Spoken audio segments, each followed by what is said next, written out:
Out here at Opium Creek we run Brahman cattle and your water buffalo. There's usually around 1,500 buffalo, and in the dry season up to 7,000, 8,000 head of Brahman cattle. Opium Creek itself is 200 square kilometres in size and consists of 40% floodplain country and 60% just natural scrub. Very valuable as grazing country through the dry. In the wet it borders the Mary River system and it's very densely populated with the saltwater crocodile. This alone has problems associated with it. In grazing cattle and buffalo we lose a considerable number of cattle each year to the crocodile in one way, because you can't really say that the crocodile has taken the animal unless you can actually see the carcass in the croc's mouth. But under normal circumstances the number of losses are far greater on these floodplain properties, so in turn with a natural predator as a crocodile you must be able to put some blame on him.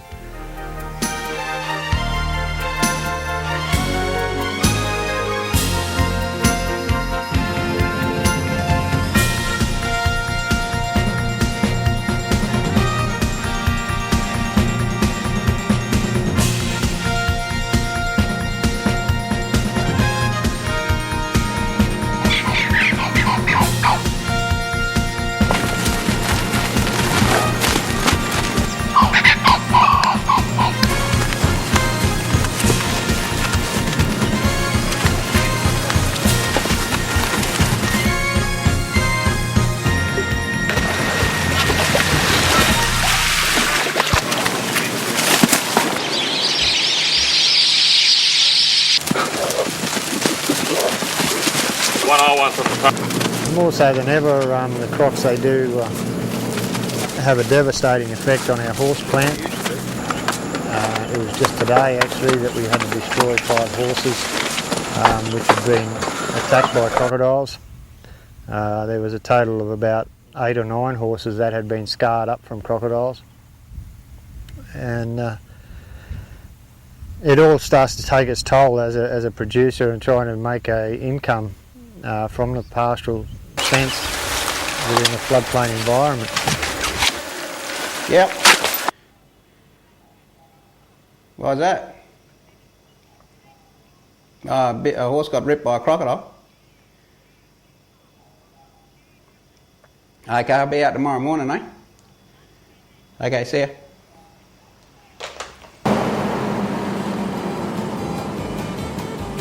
This is where I come into the situation. 2-hour drive from Darwin to the Mary River to start catching crocodiles. Cull crocodiles are stationed on the Mary River for 5 years. Mainly try and keep the crocodile numbers under control.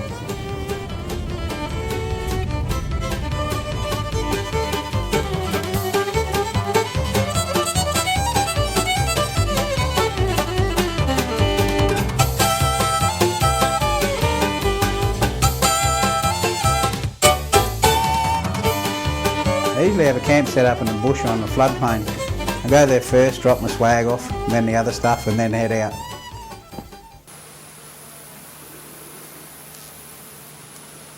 Then it's off to get some bait for the traps. Only pigs are used because they're a feral animal on the Mary River and they can be a real pest.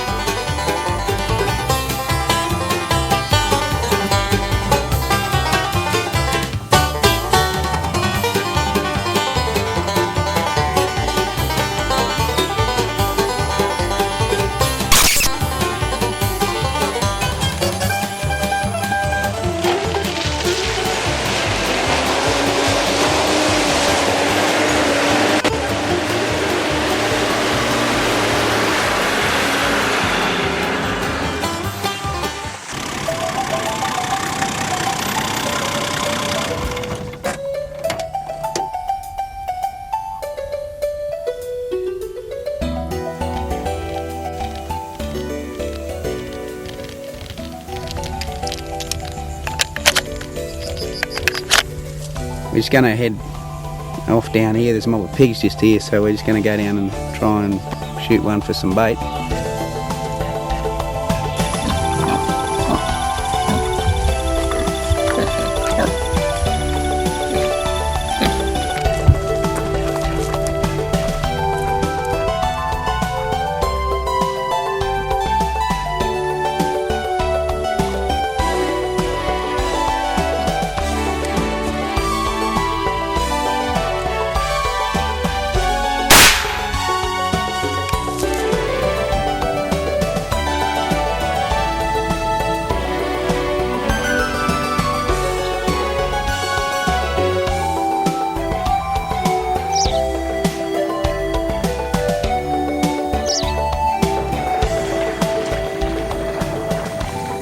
Off this boar pig for the bait for the traps.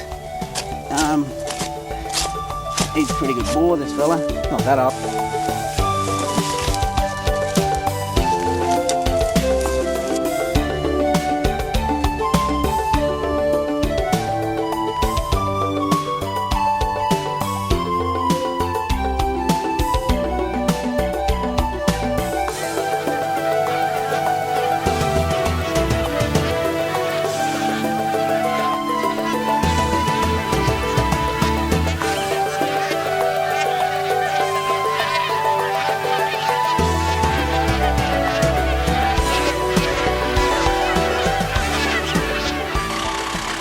Well, I'll have to shift my traps out of this bog hole to the area that the horses will attack.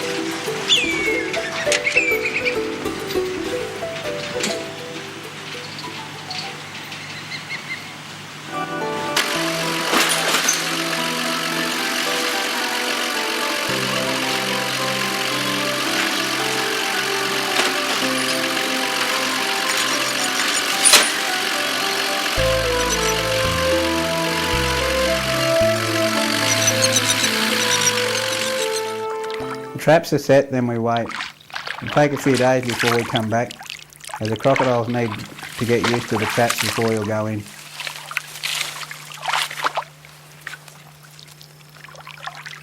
At night on the Mary River floodplain, the crocodiles rule the surrounding waterways and swamps.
As we're sort of sustainable people in this business, we try to work along with nature and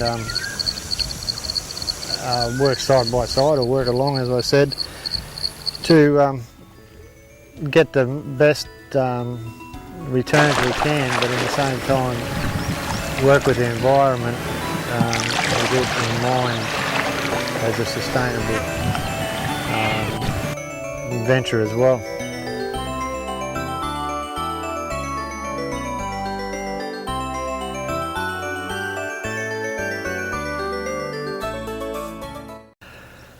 Through the dry, all of our stock are out on the floodplain, which, as I said earlier, is about 40% of the property. Through the dry, coming into the wet season, which is around October, November, December, we have to watch the weather patterns very closely because we need to try and leave our stock on the floodplain for as long as we can to get the best benefits out of it. But in turn, because we're on the Mary River system, once the wet season rains do begin to fall, they fall fairly heavily, and the Mary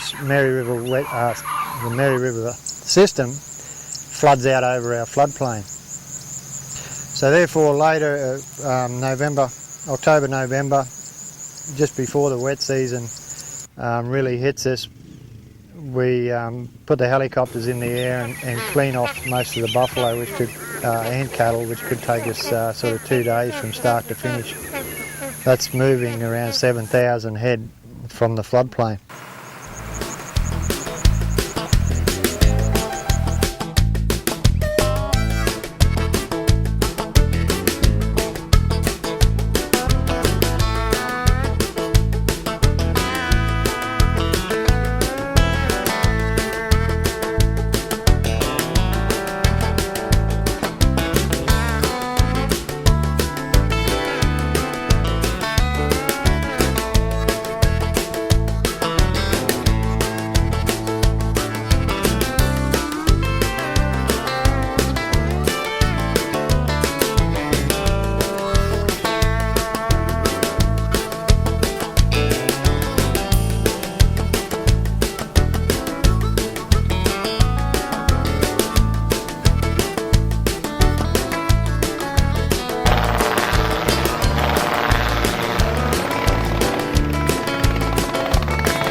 Just with the buffalo and the cattle that run here at Opium Creek, they're obviously a major part of our operation. Both the cattle and the buffalo, they're processed in similar ways, except with most of the buffalo we do very little breeding here. Most of the buffalo are caught out of Arnhem Land by catchers and delivered here as feral animals. Once they reach here, they go through a domestication program where we get them to respect, as we call it, the human or white man or whatever, and try to teach them to respect fences.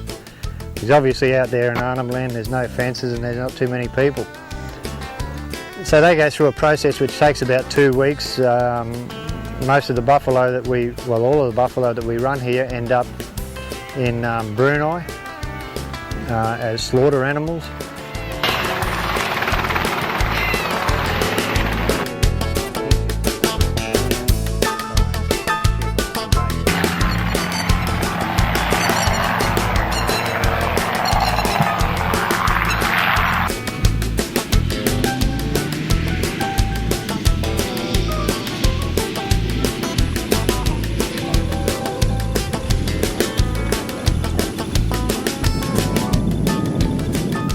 But part of the export protocol is that the horns are only to be a certain length, which is no longer than the length of the buffalo's ear. So through the processing part of it, the horns get trimmed, the ear tags go in, and they get treated for internal and external parasites.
Now, I comment a little bit on the lifestyle on these floodplain properties. It's one that a lot of people will probably never experience, but it is worth experiencing at least once in your lifetime, as it's so much different to a cattle property or any sort of property that is further south away from the wetlands. It takes a certain type of person to endure the elements that nature sort of can throw at you at times. Just here at Opium Creek today, it's a very pleasant day outside. You know, there's not too many mosquitoes, not too hot or anything, but at times, and mainly during the wet season in the build-up time, the amount of insects and mosquitoes that can invade you here, there's no other alternative but come about 7 o'clock is turn off all the lights in all the buildings and virtually lock yourself in the air conditioning and go to bed. And again, on the floodplain sort of thing, it's there's leeches, there's all them sort of things, crocodiles, snakes, all the nasty ones. But I guess I wouldn't give it up for the world. It's one of the prettiest and fulfilling places that I've ever worked.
.14 eh?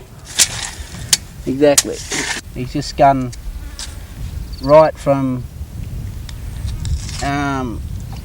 just a bit down the middle, a bit like a bear type rug thing, you know. Well, these big crocodiles like this, they got really thick skin, eh? We take a few crocodiles from this area because we can't tell which one was attacking the horses. It would probably be the large crocodile, but we cannot be sure.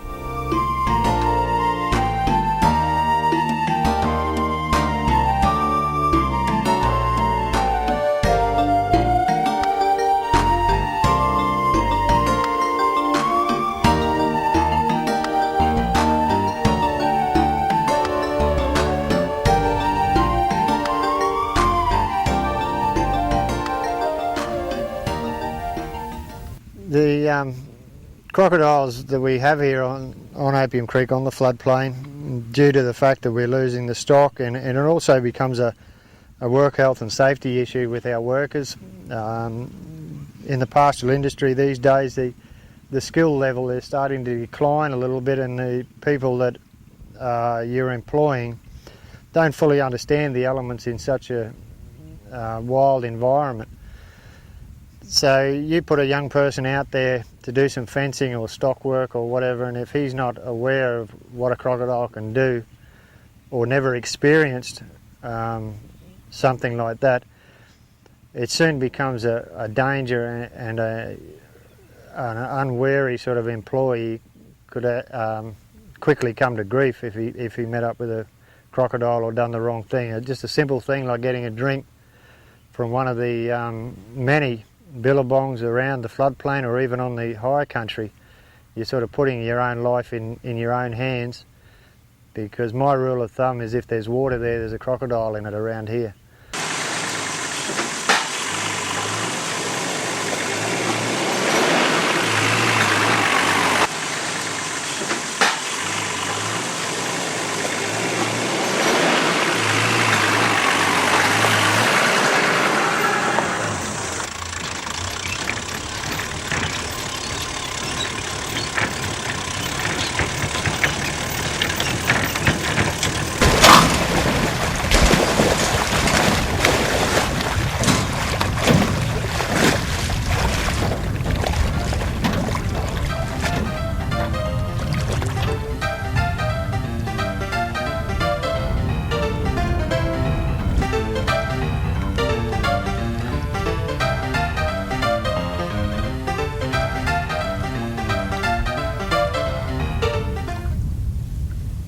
Crocodiles' nerves are active a long time after they've been shot. This one is not alive.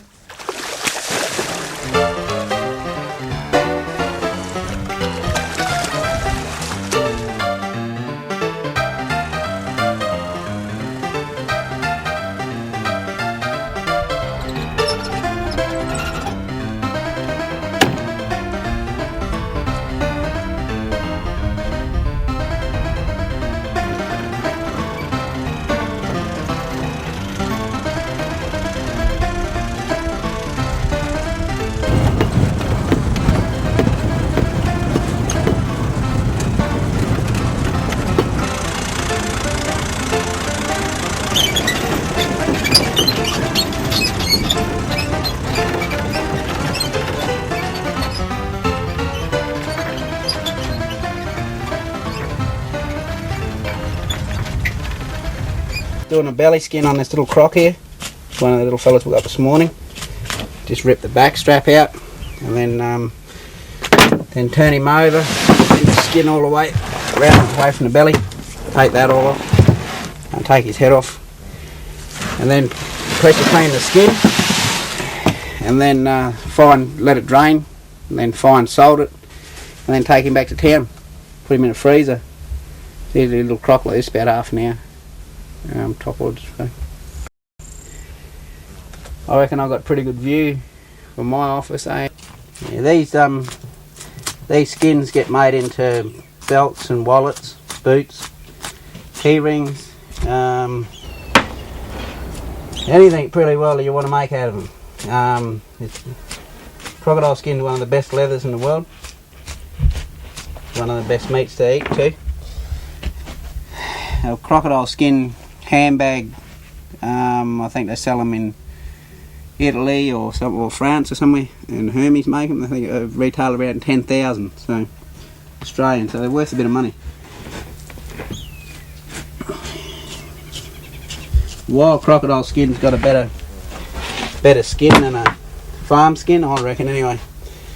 When the skin's tanned, all this is deeper, so it's more defined. So when you look at it at a distance, it's all deep and it's got a lot of character in it. If a farm skin's very shallow. People like crocodile farms buy wild skins off me, so they know there's something in them.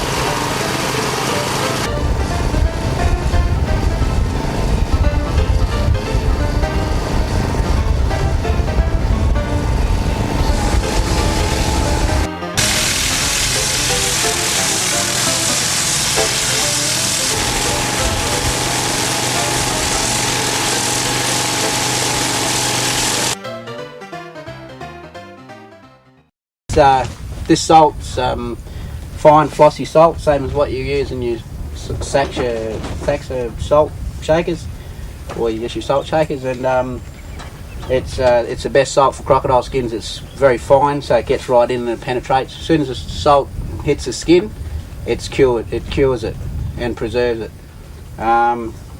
You meant to put one lot of salt on for 3 days, and then take it out, take all the wet salt out, and re-salt it, just fine dry salt it, and then put it back in refrigeration. And that just gets rid of all the moisture out of it and reduces any risk of any bacteria getting in.